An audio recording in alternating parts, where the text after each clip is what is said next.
Alright guys, TacticalRab back again today. Hope you're all doing well and enjoying your day so far. And after Atlanta FaZe win the Stage 3 Major this past weekend, a lot of questions have been raised regarding the format that these teams have to deal with going into the Championship Sunday. So far this season, the advantage has not been present as we've seen in previous Call of Duty titles for the team coming from the winners bracket. What should we change to make this more fair for the pro teams in the league? Intrigued to hear your thoughts in the comment section below. Like if you guys enjoyed the video, subscribe if you are new as always, I'd greatly appreciate it. It really helps out the channel. Thank you very much indeed for doing that. We're going to dive into a lot of stuff here in the coming minutes. This first though from Breaking Point yesterday, thought this was very funny on the 17th of May on this date several years ago, 2016. It was Aches joining 100 Thieves. You guys might remember the very first iteration of the 100 Thieves lineup that happened way before they then came back into Black Ops 4 and of course did so well. This is certainly a 100 Thieves iteration that well, I'm pretty sure Najot and the rest of the guys want to forget. I think even Aches is in the right right here saying like, don't bring this up once again. Thought this is interesting as well from aBeZy. This sprint cancel glitch needs to be fixed ASAP. My thumb is in shambles every single day. Now, aBeZy is the master of tweeting it and then deleting. So this then got deleted. So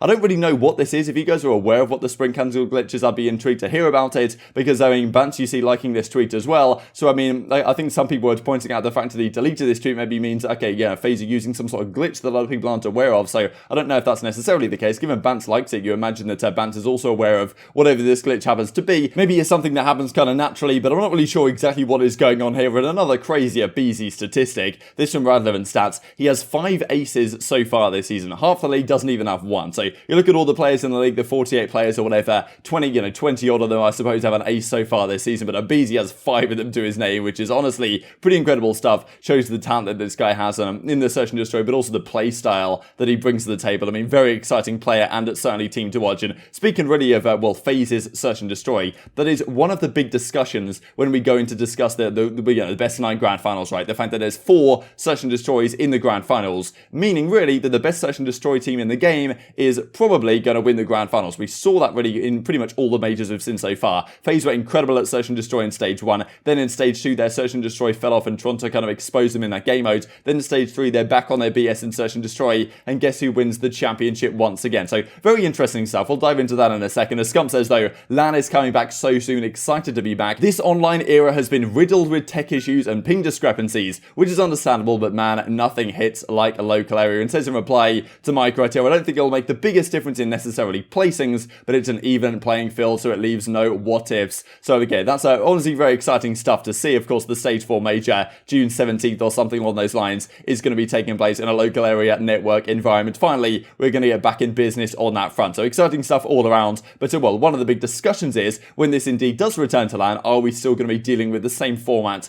we see at the present time these last 3 stages? As Kismet says, wait, does New York not get any advantage from being in the winners bracket? Now, of course, last season at the World Championship, Dallas Empire came into the grand finals of the World Championship, winning the winners finals up against FaZe previously with a 1-0 advantage in the grand finals, and they went on, I'm pretty sure, to win the grand finals 5-1, 5-2, something along those lines. So effectively, there's a 1-0 edge for the team from winners bracket, or at least there was, and then of course the series ended out. They would play 8 matches total. There wouldn't be like a best of 9. It's technically a best of 9. With the 1-0 advantage, it means there's only 8 maps potential to be played, and I think that actually makes a lot more sense because, instead of having 4 search and destroys like you currently have, which is pretty much half the series is just search, you could only have 3 search and destroys, 3 hard points, and last year it would have been 2 dominations. This year it would be 2 controls. That is, I think, a much better format. There's a number of reasons why really the team from winners should actually get some degree of advantage, and this is the discussion that Slasher is having a couple of days ago. Format needs to change, IMO. The win New York got yesterday, that being, of course, their Game 5 Round 11 victory up against Atlanta FaZe, the Hydra versus Simp 1 versus 1. That was the winners bracket match. Typically, the team that wins the winners bracket match goes on to the grand finals with a quite significant advantage going in.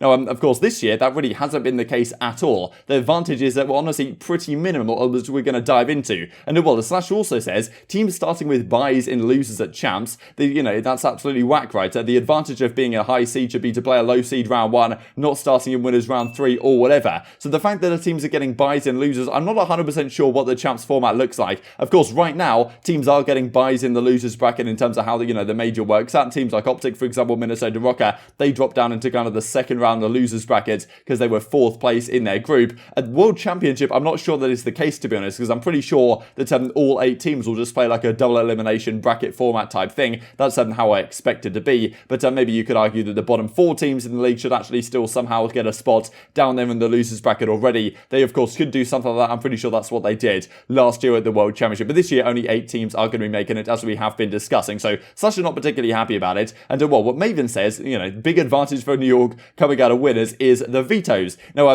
this kind of put some people up in arms, right? Given the fact that a lot of people would suggest that, okay, there's not really any significant advantage at all on the veto side. This is how it looked then for the grand final. So we've got a Garrison Hardpoint, all of these maps, as you can see on screen right here in New York, coming from the winner side. They got the decision to actually ban what they wanted to ban. So, okay, they got rid of Raid, they got rid of Moscow, they got rid of Raid in terms of Hardpoint, Search and Destroy, and Control. Now, on the FaZe side, if you're looking at this from a Search and Destroy perspective, Moscow, yes, that's FaZe's best search. They haven't lost that at all so far this season. But, okay, New York, get rid of it. But at the same time, if you're FaZe, you're unreal at Raid. Like, you're super good at Raid, you're super good at Checkmate. So both of these still make it in. Then in terms of Control, like, FaZe are really good at Garrison Control and really good at Checkmate Control. They won both of these in the series. So, I mean, okay, getting rid of Raid, how much difference does that really make for FaZe when if you've got a pretty deep map pool, the vetoes seem almost kind of irrelevant at the end of the day. And then even in Hardpoint, FaZe still get to do a ban, right? They still get to ban Apocalypse out. And yes, on some of these maps, they have to start on bad side, but a lot of the maps right now, it doesn't actually make too much difference. Statistically, I think the difference in terms of starting on good and bad side in some of the Hardpoints is very minimal indeed, just a few % in it.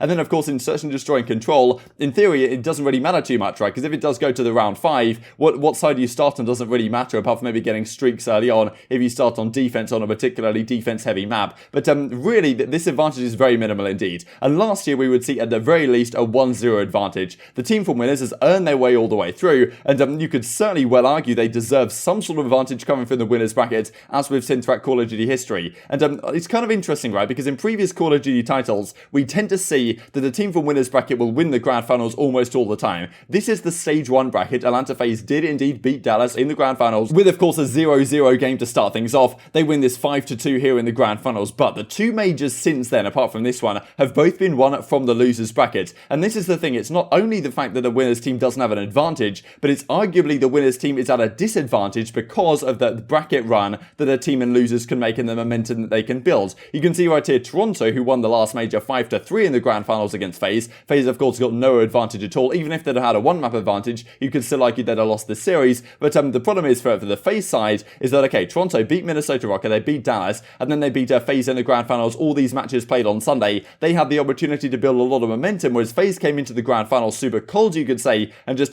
came out into this grand finals without having an opportunity to practice and to warm up in a winners finals match, which hasn't been the case in previous titles. And this then is the most recent stage 3 major, and now we saw FaZe got the opportunity to do the same thing, right? Okay, they lost the winners finals, but if anything, that gave them a bit of an advantage because they got a nice little warm-up series against Toronto before they then headed back against New York in the grand finals once again. So very strange. At the end of the day, look, FaZe were the best team in the grand finals here. Toronto were the best team in the grand finals here. And FaZe were the best team in the grand finals here. But winning through the winners bracket right now, if anything, actually seems like a disadvantage, especially because of, this that Chrome comes out with a few days ago. Actually, this is a while ago now when they made this change for Major 3. But effectively, they said that, look, we're going to have the winners bracket finals on the Saturday night. And then on the Sunday, it's just going to be losers bracket games, which means that 4 teams make it to Sunday, as we saw this past weekend. And also, I'm pretty sure at the stage 2 major, but it does mean that the team from winners will only play that, the team that makes it through winners to the grand finals will only play that one match on the grand finals day. So